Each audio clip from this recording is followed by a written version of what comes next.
Shalom Romance Level. Ya, kembali lagi bersama Miss Julita. Hari ini kita akan belajar matematika. Semuanya sudah siap? Sudah sarapan? Oke, kita mau berdoa terlebih dahulu. Kita berdoa ya. Tuhan Yesus, terima kasih buat penyertaan Tuhan selama kami di rumah. Kami belajar dari rumah Tuhan, mendengarkan setiap guru yang ada di sekolah, mendengarkan setiap orang tua yang mendampingi kami. Tuhan Yesus sertai setiap orang tua dan bahkan guru-guru kami dimanapun mereka berada dalam mengajar, dalam mendidik kami. Biarlah kami Tuhan tetap setia mengerjakan tugas dan tanggung jawab kami dengan belajar dengan baik, semuanya untuk kemuliaan nama Tuhan. Berkati kami hari ini Tuhan, kami akan belajar di dalam nama-Mu, kami berdoa dan mengucap syukur. Semuanya katakan amin. Oke, sudah siap hari ini? Sekarang kita akan belajar tentang bilangan cacat. Nah, sebelum kita masuk lebih dalam, Miss Julita mau tanya dulu. Ada yang sudah pernah mendengar bilangan cacat di kelas sebelumnya? Oh, ada. 0 ya? 0, 1, apa? 3. Oh ya, boleh ya. Ya, bilangan cacat adalah bilangan yang dimulai dari 0, 1, 2, 3, 4, 5 dan seterusnya. Kita tulis dulu ya. Bilangan cacat itu mulai dari 0, 1, 2, 3, 4, 5 dan seterusnya ya. Ya, itu namanya bilangan cacat. Nah, bilangan cacat ini jika dalam garis bilangan, kita gambar dulu garis bilangannya anak-anak. Ya, ini garis bilangan. Nah, jika kemarin bilangan bulat itu dimulai dengan 0, kemudian di sini ada minus 1 atau negatif 1, kemudian negatif 2, kemudian ada negatif 3, negatif 4, ya, dan seterusnya.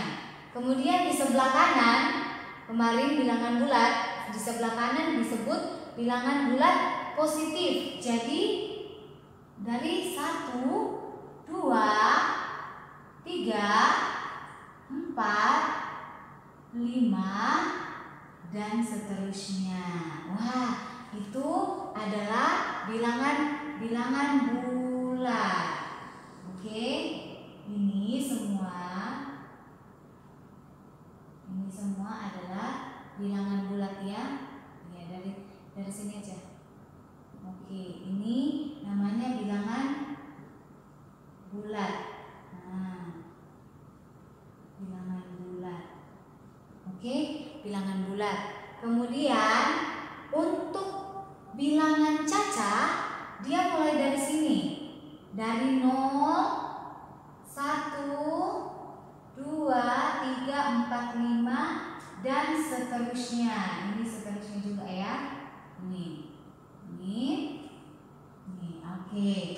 Nah, ini semua disebut bilangan cacat. Oke. Bilangan apa? Bilangan cacat. Oke, dari 0, 1, 2, 3, 4, 5, 6, 7, 8, 9, 10 dan seterusnya. Bilangan cacat. Jadi kalau lihat dari garis bilangan ini dapat disimpulkan min 4, min 3, min 2 adalah min 2, min 1, kemudian 0 ini dan seterusnya ya. 0, 1, 2, 3 ini disebut bilangan bulat. Bilangan bulat ya. Lalu yang mana bilangan cacat? Bilangan cacat tadi kita sudah lihat 0, 1, 2, 3, 4 dapat dituliskan 0, 1 ya, 1 ya, bukan 2. Habis 0, 1 ya, 2, 3, 4, 5 dan seterusnya. Oke, itu adalah bilangan cacat. Bilangan cacat. Jadi kalau sudah begini dapat disimpulkan bahwa bilangan cacat adalah bagian dari bilangan bulat. Bilangan cacat adalah bagian dari bilangan bulat. Jadi dalam bilangan bulat ada bilangan cacat. Ya. Oke, anak-anak, kita akan belajar tentang sifat-sifat operasi hitung. Nah, sifat-sifat operasi hitung ini kita akan belajar tentang sifat yang pertama yaitu komutatif. Apa sih komutatif itu? Nah, komutatif adalah pertukaran tempat pada operasi hitung. Nah, sifat komutatif itu misalnya ya, sifat komutatif.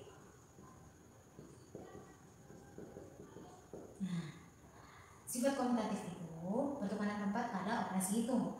Nah, langsung saja ya kita ke contoh. Misalnya A, 5 ditambah 9 sama dengan, kemudian B, nah B 9 ditambah 5. Jadi kita mau tukar.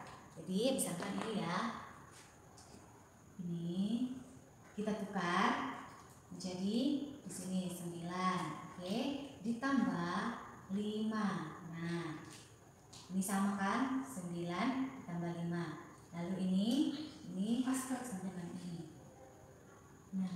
Nah, ini hasilnya berapa?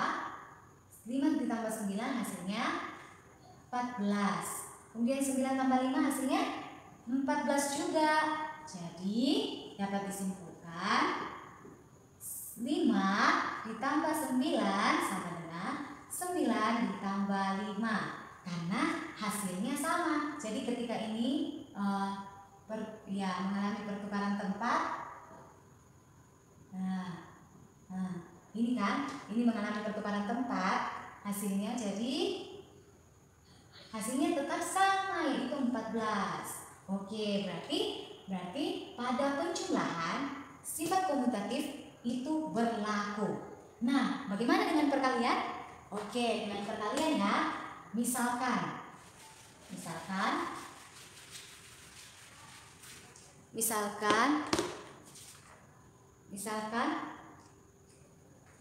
6 dikali 8. 6 dikali 8. Ini kali ya, sama dengan berapa?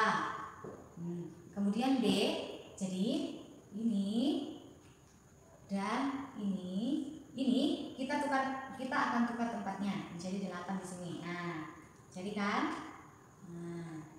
8 dikali 6. Nah, oke.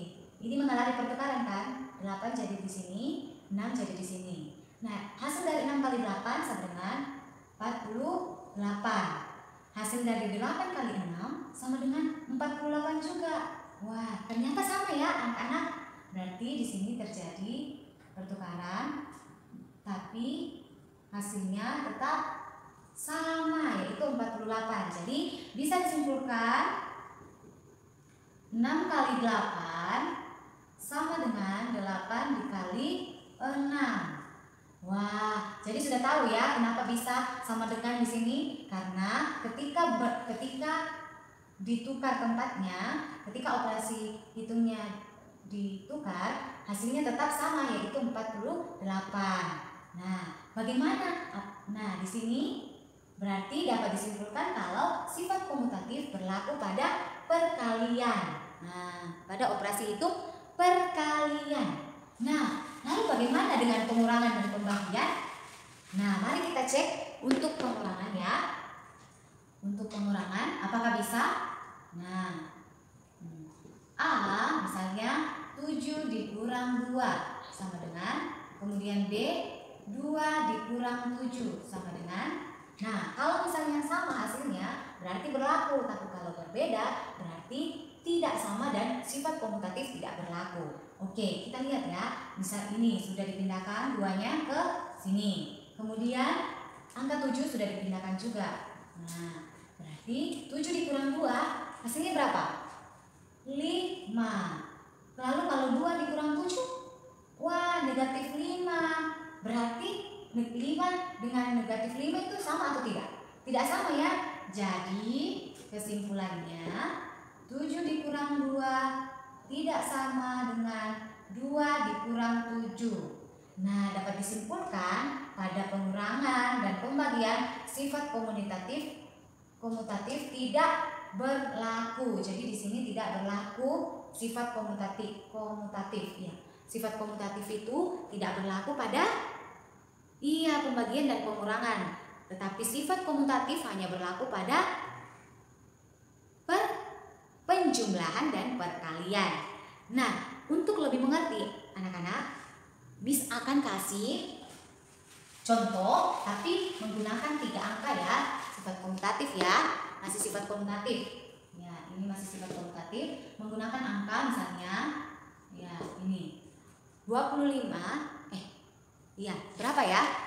Suka berapa? Ya, misalnya 13 tambah 25 tambah 7 sama dengan, nah kita mau tukar tempat. Nah, yang ditukar ini ya. Jadi 7 ini akan bertukar tempat dengan 25. 7 akan bertukar tempat ke 25. Jadi kita tulis ini 13 ditambah 7 ditambah 25. Nah, hasilnya 13 ditambah 7 20 ditambah 25. Hasilnya 45. Benar nggak? Oke, berarti ini hasilnya. Sifat komutatif itu juga akan membantu kita untuk menghitung bilangan. Nah, oleh karena itu ini memudahkan kita untuk melakukan operasi hitung pada bilangan ya. Nah, ini untuk penjumlahan, sudah mengerti? Jadi yang bagian sini, yang 7 dipindahkan ke tengah. Jadi akhirnya menjadi 13 tambah 7 tambah 25. Nah, hasilnya ini dulu ditambah, dijumlahkan. Ini dulu dijumlahkan, setelah itu baru dijumlahkan dengan yang bagian belakang, yaitu 25. 20 tambah 25, 45. Oke, sampai sini untuk penjumlahan, mengerti ya? Ya. Lalu untuk perkalian kita lihat latihan ini ya. Soal latihan nomor 7. Misalnya 25 pakai warna biru aja ya. 25 dikali berapa? Dikali 12. Dikali 12 dikali 4. Nah, yang mana yang akan ditukar? Ya, ini Miss. Oke, jadi 4 ke tengah. Berarti 25 kita andaikan ini ya, nomor 2. Nah, ini 25, ini 4 ke tengah. Berarti 25 dikali 4 dikali 12. Nah, 25 kali 4 berapa ya? 100. Nah, 100 kali 12. Nah, 100 dari mana? Nah, kita bisa lakukan penjumlahan bersusun ya. 25 dikali 4. 4 kali 5, 0 ya, cuma 2. 4 kali 2, 8 ditambah 2, 10 ya, 100. Berarti 100 ini dari 25 kali 4 ya, ini.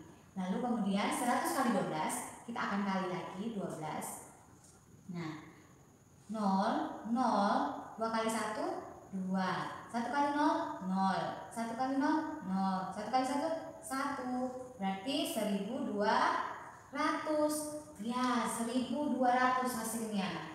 Nah, kita sudah mendapatkan. Ini mempermudah kita kan. Kalau misalnya kita tukar, daripada kita memikirkan 25 kali 12 berapa. Nah, ternyata ada yang lebih mudah dengan cara menukarkan tempatnya. Berlaku sifat komutatif.